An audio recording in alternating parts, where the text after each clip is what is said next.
The last time I made a Dubsado client portal video was in 2022, so it is time to update that with Dubsado 3.0. I cannot wait to go over the Dubsado client portal with you today. And at the end of the video, I'm going to share something that I'm really excited about that will help you inside of your Dubsado. I'm Lauren with The Smarter Creative, a certified Dubsado specialist. Let's go get your client portal on brand. There, I'm such a systems nerd, just forgive me.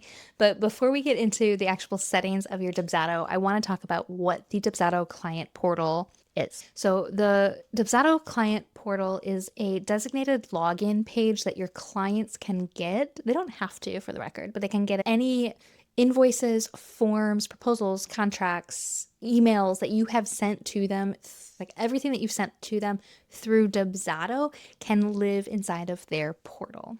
And it makes it really nice because if you have a lot of documents, if you do like an intense intake with like 5 different forms and you send them all to your client, you can then just send them to their portal and they can find all those documents inside of their portal. I really like this because your clients don't necessarily always want to ask you for things. They want to know where things are from the get-go. So if you introduce them to their client portal, as soon as they book with you, they now have all the resources they need. Let's say they have to get a copy of their contract. They need to send their invoice to their billing department.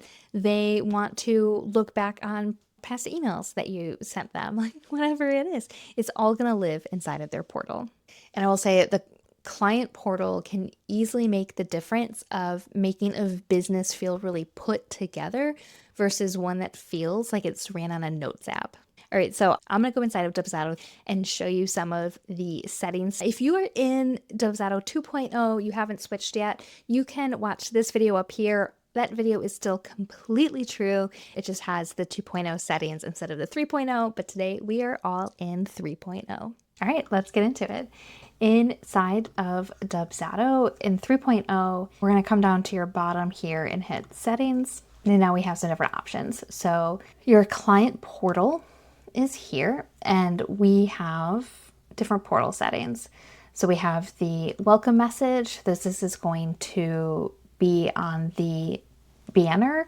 So whatever your portal banner is, it'll over that.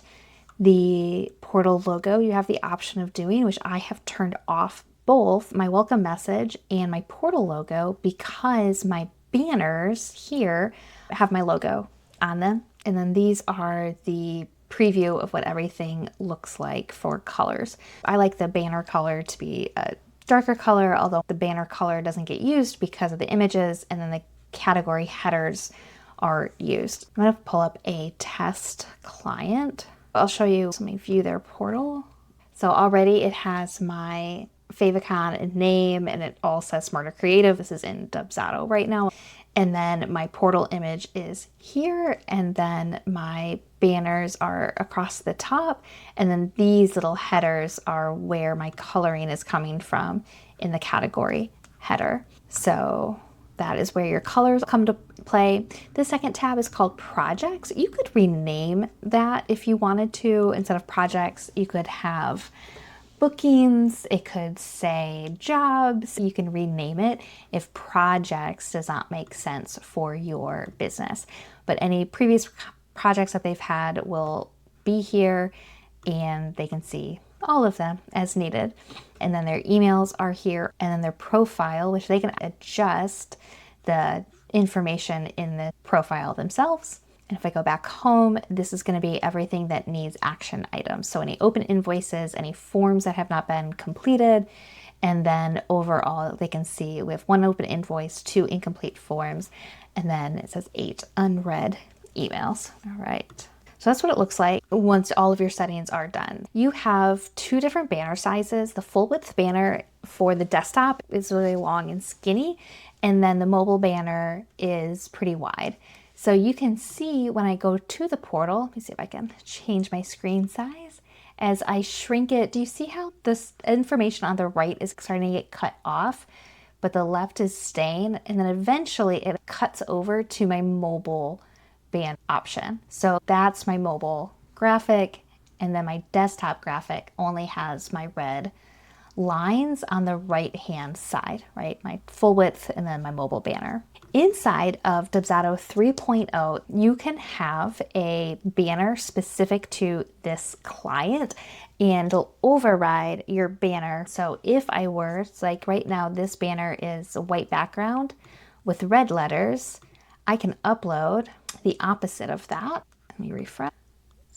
And now it's a red background with white letters. So you can change it specific to this client. The issue is you're only uploading the desktop size banner. So as this shrinks for a mobile view, be really cognizant of where things are placed because eventually this gets cut off to the right. It doesn't then revert to a mobile view like the other banner did. Something to keep in mind as you create custom images for different clients if you want that unique look.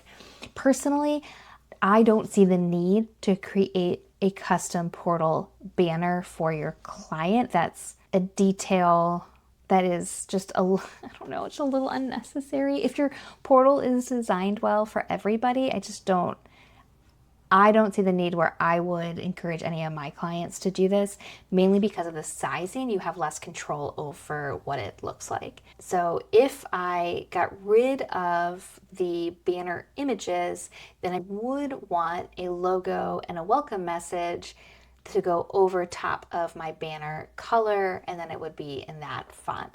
But this is going to be in whatever native Dubsado font that they use everywhere. It's not going to be my custom fonts for my brand, which is why I'd prefer using a banner image to make sure it's fully branded to me. So when you go to the portal, I just want to note two things.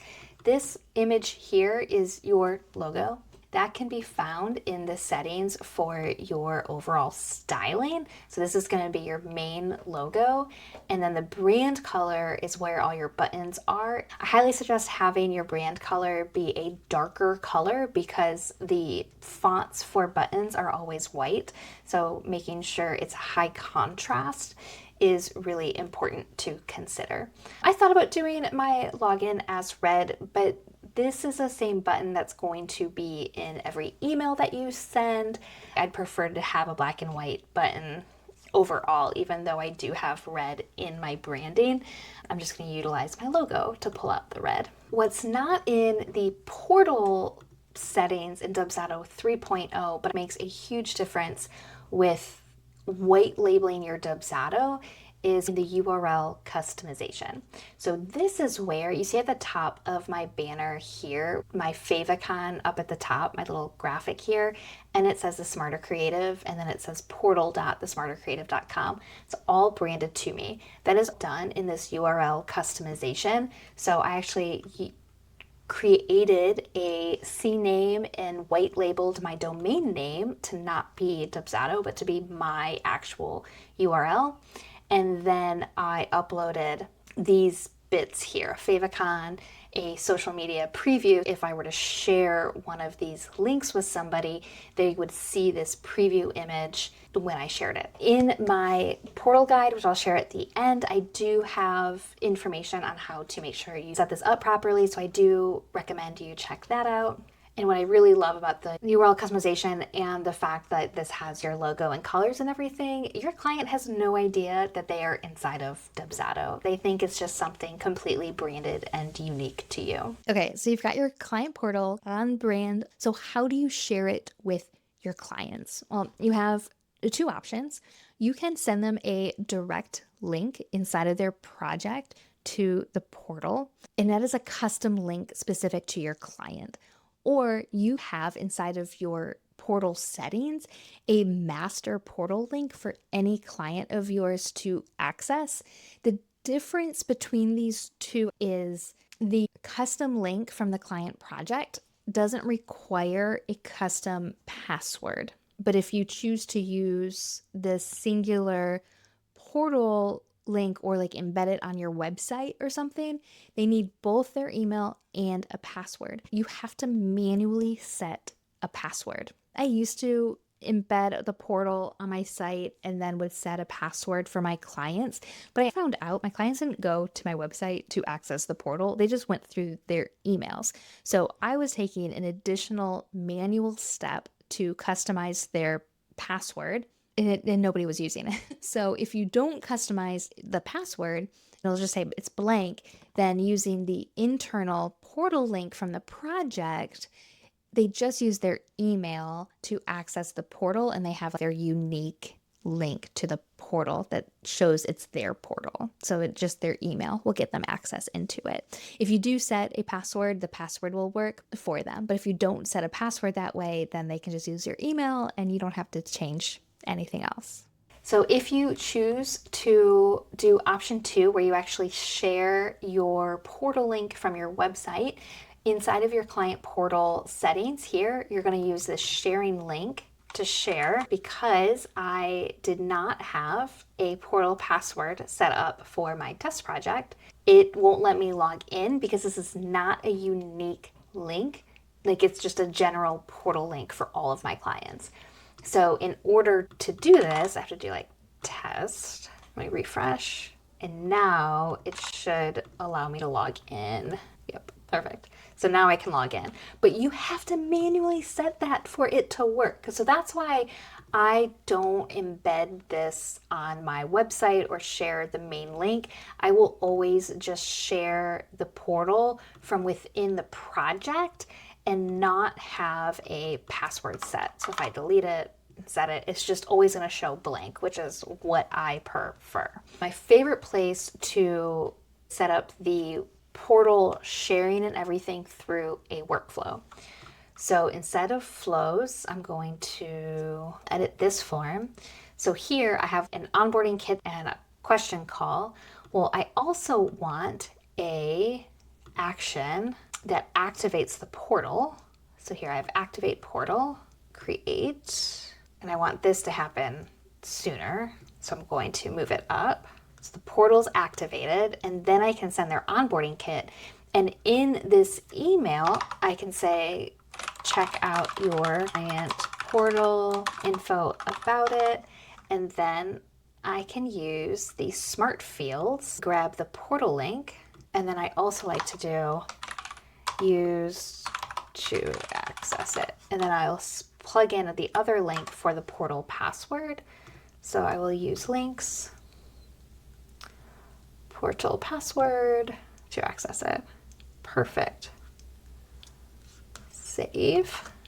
So now on my test, I can add this to my client. I can see the fact that the portal got activated and the email went out that with it. So if I go to send, here is the onboarding kit.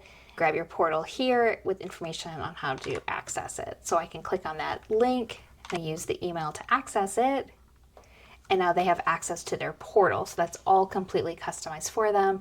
And now that onboarding kit is here for them because it was newly sent through the project. If you do not use a workflow to activate the portal, you do need to activate it here, manually activate it, and then you can share it. But truly using a flow and automation to activate it is the very best way to do it.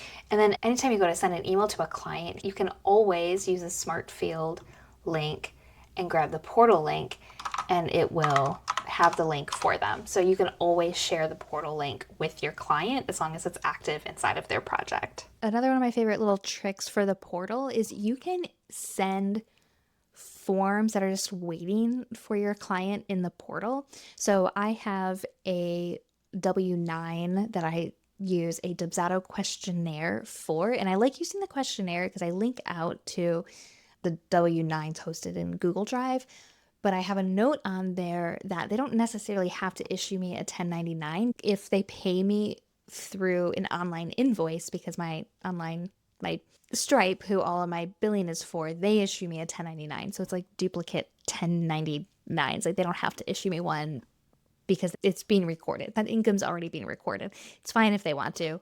I'll just let my accountant know it's double recorded, but they don't have to if they don't want to. I don't send that specifically to my clients. I just pop it inside the portal with the add, like I do send form in a workflow, add to portal, and it just lives inside of their portal. And this is nice if you just want additional resources for them, but you don't want to send emails with all the forms. You can just plop it all in the portal and let them know it's waiting for them in their portal. Because the portal's not just like a pretty login page, it's actually a resource. It's a living resource hub for your clients to access anything that they might need access to while working with you. If you want to make sure that your Dubsado client portal is fully set up and you're not missing anything, I have a free client portal guide that's linked down in the description below. And it walks you through everything, the settings, the branding, the white labeling. It has not only the dimensions that you need for your client portals, but I've also got some Canva template links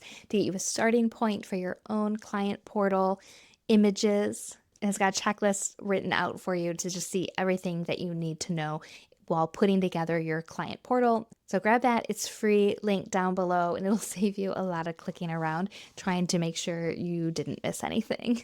And if you watch this and realize that your whole Dubsado is in need of an overhaul, not just your client portal, that is what I do. I am a certified Dubsado specialist. I love, love, love streamlining creative small business owners' Dubsados to work for them instead of against them. And I have all kinds of options from done for you to DIY options. If you want, we can chat about your Dubsado. I have a free clarity call that I'll also link down below, and we can chat about what would work best for your business. So drop a comment and let me know if your client portal is fully branded and ready to go for you. I'd love to hear and cheer you on. I'm Lauren with the Smarter Creative, helping creative entrepreneurs work smarter rather than harder, and I will see you in the next video.